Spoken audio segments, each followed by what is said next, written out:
आदर्श शिक्षा समिति जिला सिरोही ऑनलाइन शिक्षण में आप सभी का हार्दिक स्वागत। आज हम विषय पर्यावरण कक्षा पंचमी पाठ 5 आओ खेले खेल, इस खेल के बारे में हम आज सिर्फ पारंपरिक खेलों के बारे में हम पढ़ेंगे और समझेंगे। हमारे देश में पारंपरिक खेलों का आयोजन होता रहा है। हमारे पूर्वजों ने पारंपरिक खेलों को बहुत महत्व दिया, लेकिन आज पारंपरिक खेल प्राय लुप्त होते जा रहे हैं। उन खेलों को हमें महत्व देना पड़ेगा।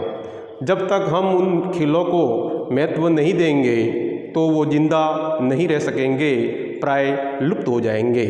उन खेलों को बचाने के लिए हमें बहुत महत्व देना पड़ेगा।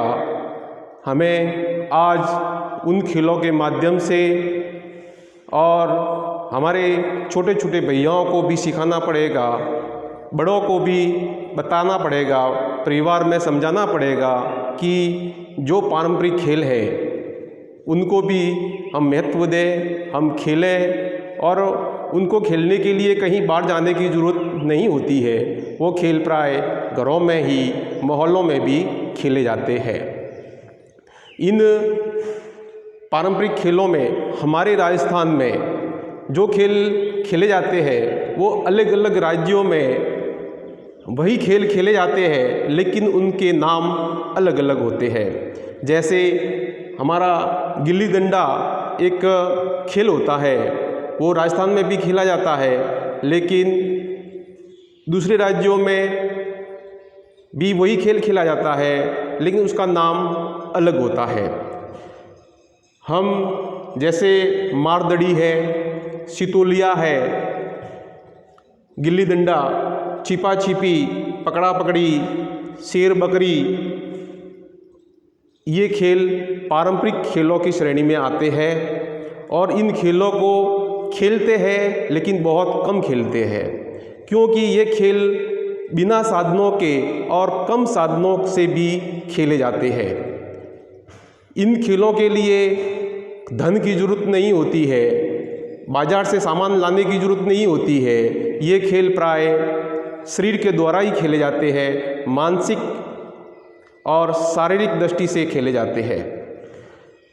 इन खेलों के अलावा कबड्डी का खेल, खो खो का खेल भी होता है। और कबड्डी का खेल आजकल आपने देखा होगा कि दूरदर्शन के चैनल पर प्राय ये सीधा प्रसारण भी होता है, दिखाया जाता है। इससे इस खेल की महत्ता बहुत बड़ी है।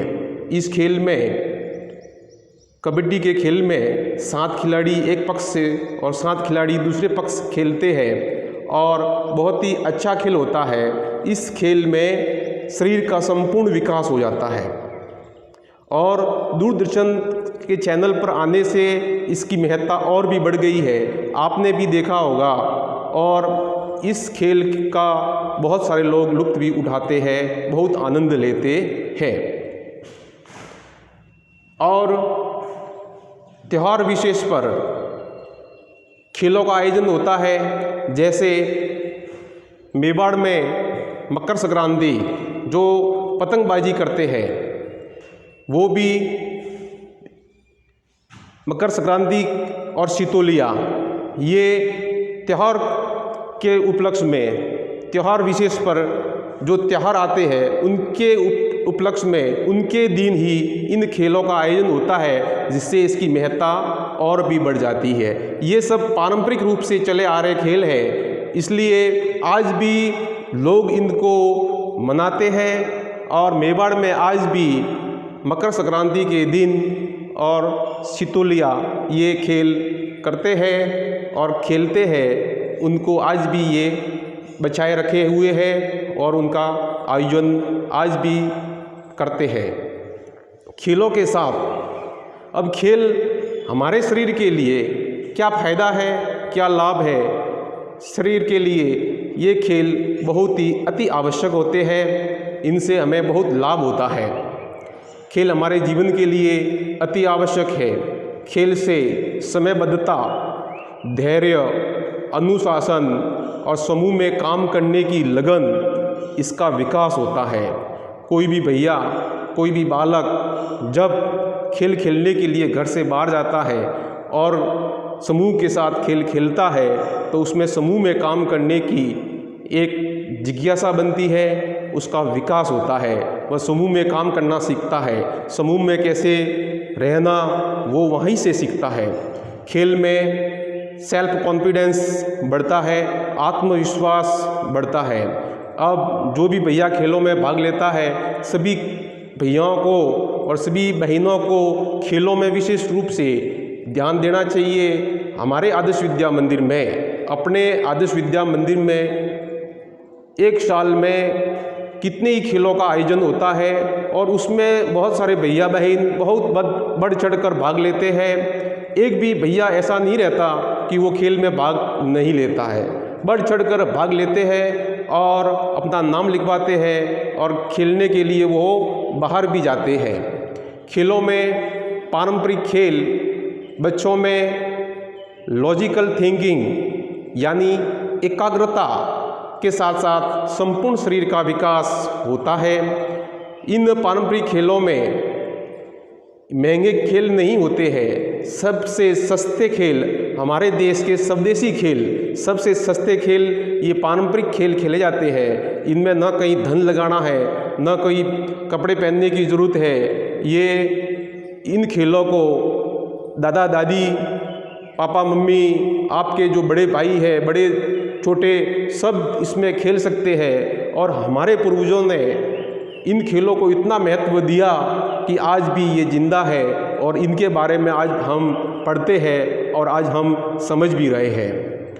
बड़े दुख की बात है कि आज ये खेल लुप्त होते जा रहे हैं। इन खेलों की तरफ लोग ध्यान नहीं दे रहे हैं क्योंकि विदेशी गेम हमारे देश में इतने आ गए हैं कि अब हर एक माँ बाप और बच्चे भी विदेशी खेलों की तरफ बहुत अग्रसर हो रहे हैं, जो इन पारंपरिक खेलों के लिए बहुत विकट स्थिति आने वाली है। इन खेलों को बचाए रखने के लिए हमें विदेशी खेलों के साथ में पारंपरिक खेलों को भी बहुत महत्व देना चाहिए। आप खेलने के लिए मना नहीं है, आप क्रिकेट खेलिए, बैडमिंटन खेलिए, बिलियर्ड्स खेलिए, टेनिस खेलिए, लेकिन साथ में इन पारंपरिक खेलों को खेलना चाहिए और इनसे कोई नुकसान नहीं है। इन पारंपरिक खेलों के माध्यम से ही आज हम ये दूसरे गेम भी खेल पा रहे हैं और इन खेलों के महत्व से ही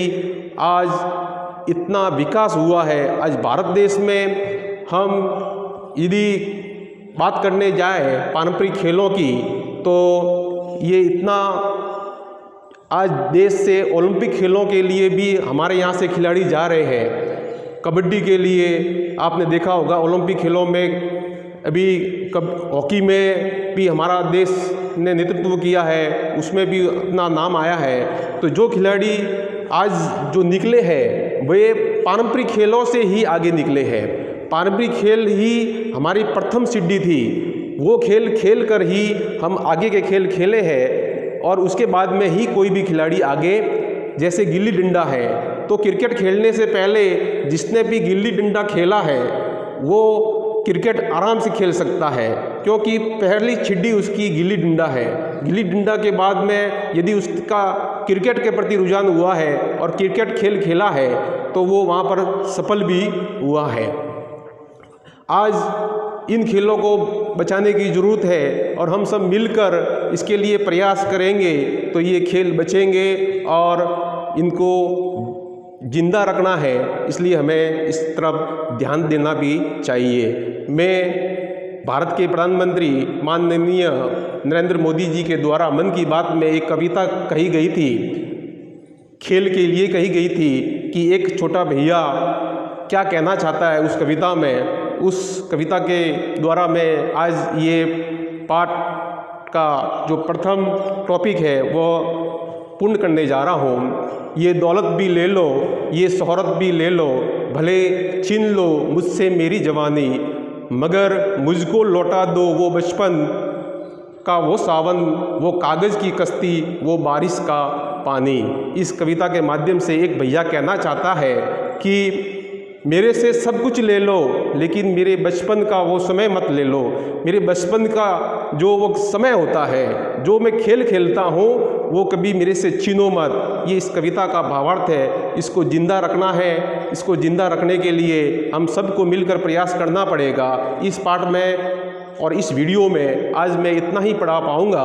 आगे के वीडियो में मैं आगे की जानकारी दे दूँगा और आपको इसमें होमवर्क जो दूंगा मैं, उस होमवर्क को भी करना है और समझना है। जब ये पाठ समझ में आ जाए तो आप इस पाठ को वापस पढ़ना, बार बार पढ़ना, तो आपको ज़्यादा समझ में आएगा। धन्यवाद।